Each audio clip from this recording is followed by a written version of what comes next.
बिस्मिल्लाहिर्रहमानिर्रहीम, अस्सलाम वालेकुम। आप देख रहे हैं मुझे मेरे यूट्यूब चैनल पर और मैं मुज़म्मिल अवान हूँ। 6 सितंबर यौम दिफा के मौके पर army chief general Asim Munir साहब ने एक बहुत दबंग स्टेटमेंट दिया और एक बड़ा, आप समझ लें कि उनका एक इम्पॉर्टेंट बयान है इस कॉन्टेक्स्ट में, इस तनाजुर में कि जो 9 मई के वाक़यात हैं उनके सहूलतकारों को माफ़ नहीं किया जाएगा। 9 मई के सहूलतकारों को माफ़ नहीं किया जाएगा। और वो जो प्रोजेक्ट इमरानिया पर काम हो रहा था, और फिर मैंने आपको ये बहुत बार बताया, ये बार बार बताया और ये बात रेपिटेशन के तौर पर इस्तेमाल की कि प्रोजेक्ट इमरानिया के सहूलतकार जो 9 मई तक इमरान खान को सपोर्ट कर रहे थे, इमरान खान के लिए काम कर रहे थे, और उनका सिर्फ एक एजेंडा था और वो एजेंडा उन्होंने पाया तकमील तक पहुंचाना था। और वो एजेंडा ये था कि इमरान खान को किसी भी तरह हीरो बना दिया जाए और अफवाज पाकिस्तान को इतना बदनाम कर दिया जाए, उसको इतना जो है वो कंट्रोवर्शियल बना दिया जाए कि लोगों का अपने इदारे पर से एतमाद उठ जाए। इमरान खान साहब के लिए ये जो सारा कुछ किया गया ये किसी से ढका छुपा नहीं है। और army chief general Asim Munir साहब ने जो बयान दिया है 9 मई के हवाले से, यौम दिफा के मौका पर 6 सितंबर को जो उन्होंने बयान दिया है, वो कहते हैं कि 9 मई के हवाले से डायरेक्टली गुफ्तगू जो उन्होंने की है, वो कहते हैं कि पाकिस्तान की फ़ौज और अवाम को आपस में लड़वाने की साजिश की गई। पाकिस्तान की फ़ौज और अवाम को आपस में लड़वाने की साजिश की गई। यही बात मैंने आपको बताई कि सर ये सारा एक प्लान था और ये सब प्री प्लान था कि किस तरह से तहरीक इंसाफ ये सारा कुछ करेगी। और 9 मई के वाक़यात में चूँकि इमरान खान साहब एक सहूलतकार का किरदार अदा कर रहे थे और सबको पता था कि इमरान खान साहब जो हैं वो ये सारा कुछ क्यों कर रहे हैं, क्योंकि सर उनको अपनी सियासत दफन होती नज़र आ रही थी। उनकी सियासत उसी दिन कब्र में दफन हो चुकी थी जिस दिन उन्होंने अफवाज पाकिस्तान को नीचा दिखाने की कोशिश की। और उसके बाद ये हुआ कि फ़ौज के इदारे के जो 2 highest forum, formation commander conference और कोर कमांडर कॉन्फ्रेंस, जिसमें ये बाकायदा तौर पर बात की गई कि जो 9 मई के असल सहूलतकार हैं उनको कटहरे में लाया जाए। और फिर आपने देखा कि जिस तरह जिना हाउस पर हमला हुआ, जिना हाउस जो लाहौर में है, कोर कमांडर हाउस जिसको कहा जाता है, और फिर वो जो कोर कमांडर लाहौर थे लेफ्टिनेंट जनरल सलमान फयाज गनी, वो जो खड़े हुए थे, जिनकी एहलिया खड़ी थी, और पीटीआई वाले किस तरह तोड़फोड़ कर रहे थे। तो एक रिपोर्ट मैंने आपको बताई थी और वो रिपोर्ट मैंने आपको मुसद्दका इतलात के मुताबिक बताई थी। उस खबर को मैंने मुसद्दका इतलात के मुताबिक ब्रेक किया था और वो वीडियो भी मैं आपको बताऊंगा कि उस वीडियो के अंदर मैंने क्या इंकशाफात किए थे। उसमें सर मैंने इस चीज़ का जिक्र किया था, इस चीज़ का इंकशाफ किया था कि बहुत से लोगों की इंक्वायरियां खुल गई हैं और बहुत से लोगों की इंक्वायरियां खुलनी हैं, और जिनकी इंक्वायरियां खुलनी हैं उनको नहीं बख्शा जाएगा, उनको नहीं छोड़ा जाएगा। ये इदारे का फैसला है। और जो जो लोग पकड़े गए, जो जो असल सहूलतकार थे, जो इसमें डायरेक्टली तौर पर इन्वॉल्व थे और जिनकी इन्वॉल्वमेंट बाकायदा तौर पर नज़र आई कि किस तरह से ये लोग काम कर रहे थे, सर उन लोगों की खैर नहीं है।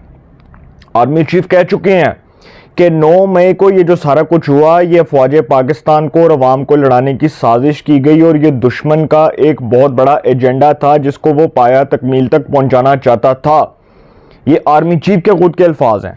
अब फॉर्मेशन कमांडर कॉन्फ्रेंस और कोर कमांडर कॉन्फ्रेंस में भी यही डिस्कस हुआ था कि वो लोग जो असल में इमरान खान साहब को सपोर्ट कर रहे हैं, जो प्रोजेक्ट इमरानिया के ऊपर काम कर रहे हैं और वो प्रोजेक्ट इमरानिया के सहूलतकारों के तौर पर अपना किरदार अदा कर रहे हैं, उनको कटहरे में लाया जाए, उनके खिलाफ इंक्वायरी हो, उनके खिलाफ फाइलें खोली जाएं और पता चलवाया जा सके ये लोग कौन हैं। अब वो सर देखें, ये खबरें जो हैं ये हमें सहाफ़ी देते रहते हैं, इस्लामाबाद के जो हमारे सहाफ़ी दोस्त हैं, सहाफ़ी रिपोर्टर्स हैं, वो हमें ये बताते रहते हैं। अब चूँकि फ़ौज के अंदर से ये लड़वाने की साजिश की जा रही थी और ये इमरान खान ने शुरू की थी, और इमरान खान साहब जो हैं वो अपने इस एजेंडे को प्रोमोट भी कर रहे थे और इसको पाया तकमील तक भी पहुंचाना चाहते थे। लेकिन चूँकि उनको नाकामी और शिकस्त का सामना इसलिए करना पड़ा और मुकद्दर में उनके शिकस्त इसलिए लिखी हुई थी क्योंकि सर वो आर्मी को नीचा दिखा रहे थे। उन्होंने जनरल बाजवा के साथ भी यही किया था कि जिस बाजवा का हाथ पकड़कर वो इक़्तिदार में आए थे, اسی باجوہ کے اوپر بعد میں انہوں نے تنقید کی. پھر وہ نقلی چورن بیچتے رہے کہ مجھے امریکہ نے نکالا, امریکہ نے سائفر جو ہے وہ سائفر جو ایک آفیشیل سیکرٹ ایکٹ ہے اس کے مطابق مجھے نکال دیا, اور کیونکہ امریکہ کو ڈر تھا کہ عمران خان اتنا پاپولر ہو جائے گا کہ عمران خان کی فین فالوئنگ بہت ہو جائے گی, لوگ پاگل ہو جائیں گے عمران خان کے پیچھے. عمران خان صاحب نے اپنے آپ کو اس پیک لیول کے اوپر کھڑا کیا ہوا تھا جس پیک لیول سے وہ نیچے گرے ہیں تو اب ان کا کوئی نام بھی نہیں لیتا. اور سر آپ اندازہ لگائیں کہ عمران خان صاحب نے آرمی کے خلاف یہ جو منظم اور غلیظ پروپیگنڈا کیا, جو ادارے کو نیچا دکھانے کی کوشش کی, اور 9 مئی کے واقعات سے پہلے کا یہ کر رہے ہیں. جب سے یہ پی ڈی ایم کی گورنمنٹ آئی تب سے یہ لگے ہوئے ہیں کہ وہ جو امریکی سفیر تھا ڈونلڈ بلوم, اس کے کہنے پر یہ سارا کچھ ہوا. پھر امریکہ کی ایک مداخلت تھی پاکستان کی پالیٹکس کے اندر, اور چونکہ دیکھیں عدم اعتماد تو ان کے خلاف آئی, اور عدم اعتماد کے بعد انہوں نے اسمبلی توڑی. جواز کیا فراہم کر رہے ہیں کہ جی میں اسمبلی توڑ رہا ہوں, اور اسمبلی توڑنے کا اعلان کر رہے ہیں. اور پھر وہ قاسم سوری جو 65,000 سے زیادہ جعلی ووٹ لے کر 4 سال سپریم کورٹ سے سٹے آرڈر لے کر وہ ڈپٹی اسپیکر کی کرسی پر براجمان رہا. کتنے شرم اور کتنے افسوس کی بات ہے کہ وہ شخص جو جعلی ووٹ لے کر اس اسمبلی کا منتخب رکن تھا, اس اسمبلی کا اسپیکر تھا, جس اسمبلی کے اندر وہ بطور کسٹوڈین اپنا رول پلے کر رہا تھا. جو اسپیکر ہوتا ہے وہ ہاؤس کا کسٹوڈین ہوتا ہے, تو وہ ایک نقلی آپ سمجھ لیں کہ ایک جعلی وہ عہدہ لے کر وہ بیٹھا ہوا تھا, اور اس کی اپنی کوئی حیثیت اور بوقت نہیں تھی. تو وہ شخص جو ہے وہ بیٹھ کر کہتا ہے کہ جی عدم اعتماد ایک سازش ہے.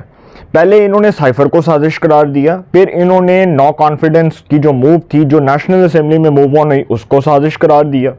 تو یہ جو عمران خان صاحب ہیں یہ ہر مرحلے کے اوپر جو ہے نا انہوں نے شکست کھائی ہے, اس لیے کیونکہ یہ جھوٹ بول بول کر انہوں نے جو اپنا حلیہ بگاڑا, جو اپنی سیاست کا حلیہ بگاڑا عمران خان صاحب نے, جس طرح انہوں نے فوج کے خلاف کیا, آرمی چیف نے جس طرح باتیں کی, اس سے دل ڈس ہارٹ ہوتا ہے, اس سے دل خون کے عنصر ہوتا ہے کہ فوج پاکستان جیسے ادارے کو, مقدس ادارے کو یہ کس طرح بدنام کرتے رہے اپنی جو ہے وہ چند جو ہے وہ ٹکے کی شہرت کے لیے, اور چھوٹی سی سیاست جو ہے اس کو چمکانے کے لیے.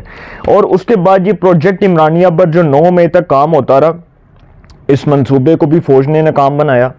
اور اب پاکستان کی سیکیورٹی اسٹیبلشمنٹ یہ سمجھتی ہے کہ وہ اصل کردار جنہوں نے یہاں تک اس معاملے کو لا کھڑا کیا اور نقصان پہنچایا, ان سہولت کاروں کو نہیں بخشا جائے گا, ان کو ہر صورت سزا ہوگی.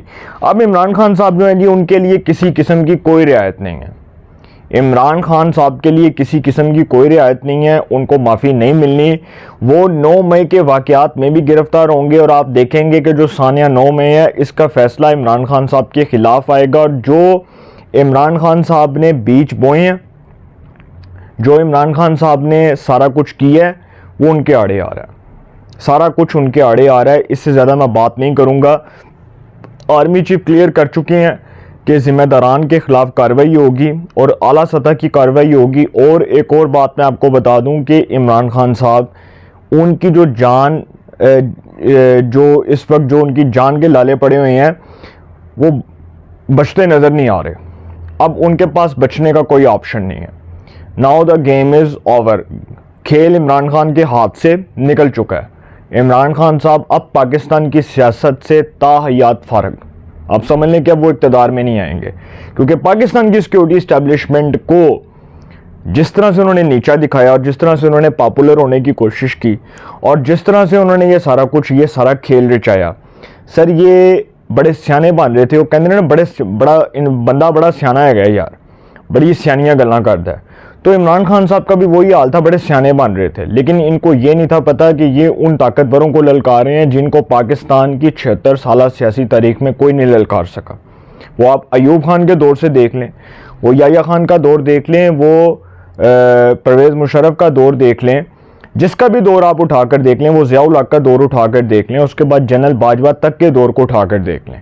عمران خان صاحب جو ہیں ان کی سیاست جھوٹ چوتالی جھوٹ, اس سے زیادہ کچھ بھی نہیں. اپنی رائے کا کمنٹس میں ضرور اظہار کیجئے گا. انشاءاللہ ایک نئے سیگمنٹ کے ساتھ پھر ملاقات ہوگی. اپنا بہت خیال رکھیے گا. اعلیٰ نگہبان.